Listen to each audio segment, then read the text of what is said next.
Now, today we will continue Adhyay 3 of Osho Gita Darshan. Yesterday we talked about the Brahmacharya. The first 25 years of Brahmacharya were years of hard work. Then a person could live the rest of his life with very little hardship. That was the right way to live, the right sequence of events. When the maximum amount of energy is available, a man should work to his maximum capacity. Now children do very little hard work, while old age go through more hardships. The cycles of life have been inverted. Young people have more energy, elderly people have less and less energy. But now, elderly people carry all the burden, while young people rest comfortably. It is not surprising that young people in the universities who are used to all comforts start becoming violent. It is not surprising that young people throw stones and smash windows in the streets. They don't work, they are completely useless. They need to work. If they would chop wood in the forest, they would not throw stones at the hut of their guru. They would use all their energy to chop the wood, and they would feel much lighter. But now young people have become so violent, so out of control that they start throwing stones. So, the first cycle of life is the sunrise of a person's energy. It is time to grow, time to gather energy, and use that energy to develop one's own potential. It is not time to rest. Later on, there will be a time for resting. At the final stage, when the sun is about to set, that will be the right time to rest. After the age of 25, after the age of 75, during the phase of sannyas ashram, an individual prepares for the final rest, the ultimate rest. The first 25 years of life are a period of hard work. The last 25 years of life is the period of ultimate rest. In between, there are two more phases. So, you can look at the first cycle of life from another perspective. An individual develops almost completely his own potential during the first 25 years of life.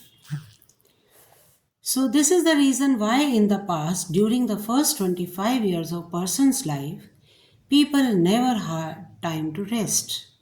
Everyone was working very hard, extremely hard. This brought about two consequences. An individual would awaken his energy to its maximum potential and later on would be ready to face the life. And not only that, he would be contented and blissful whatever life will bring to him. So today, human beings are never satisfied with anything in this world. They are dissatisfied with everything, and it cannot be otherwise.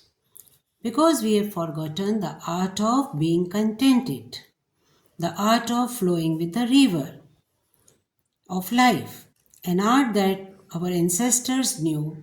When the tree is ready to produce flowers, that is the right time for flower to bloom.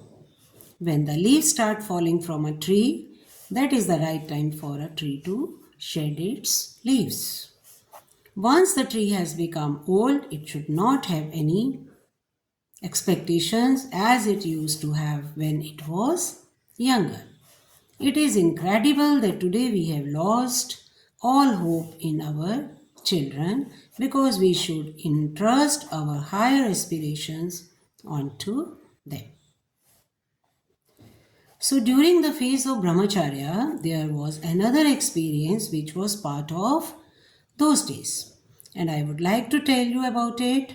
In the phase of Brahmacharya, regardless whether a person was born in a rich family or a poor family, whether he was the son of a king, everyone belonged to the commune. Those 25 years of Brahmacharya ashram were years of communal life, were years of equality. The son of a king would become a woodcutter or a herdsman. He would clean the stables and massage his master's feet. Those 25 years of communal life were years of equality. Whatever would enter into person's heart during those years would remain with him for the rest of his life. That is why we may think that there was no equality in the society. But in those days, people never thought of inequality. People were not madly hankering for equality. What we call competitiveness was not a reality for those who lived for the first 25 years of Brahmacharya ashram, so they saw everyone as equal. Hence, in those days, the society was built on the basis of non competitiveness and non ambition. Now, the second cycle of 25 years was called Grihasthashram. Perhaps no other country in the world has researched into the science of human life as this country. You may be surprised to know that during the first 25 years of life, a person had to go through the phase of brahmacharya. After that phase was over, he was encouraged to marry and create a family. He was given the opportunity to experience the pleasures of sex, the pleasures of senses. Some people may think that this is a pure madness. After being celibate, why should a person live such a life? In the first part of his life, a person was encouraged to go through a period of celibacy so that he could judge for himself whether one becomes blissful through celibacy or through sex. An individual has known bliss during the phase of brahmacharya, knows that he can never attain bliss through the sensual pleasures. Those who have seen the light of brahmacharya in their lives are surprised. They think that they were all crazy. But you don't have any terms of comparison.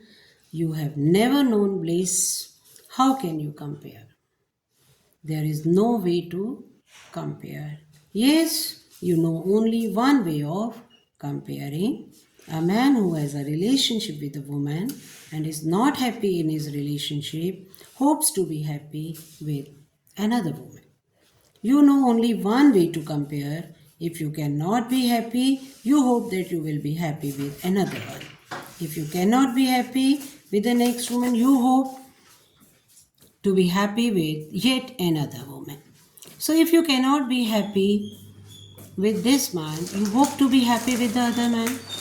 If that does not bring the happiness, perhaps you will be happy with another man. You have no terms of comparison. So you believe that if circumstances change, you will be happy, but you never question your belief because you have no terms of comparison. So hence the country, according to the scriptures, an individual can do all the hardships in the brahmacharya. So this cycle lasts for 25 years. Once a person reaches the 25 years of age, he may think of his marriage and he can settle his family. So the next we will read tomorrow. I hope you are getting some knowledge about it, and I also prefer you to read this book yourself also. So I'm reading for you because if you are not having time, I can give some glimpse of the book to you. Thank you. If you like it, try to subscribe my channel. Thank you.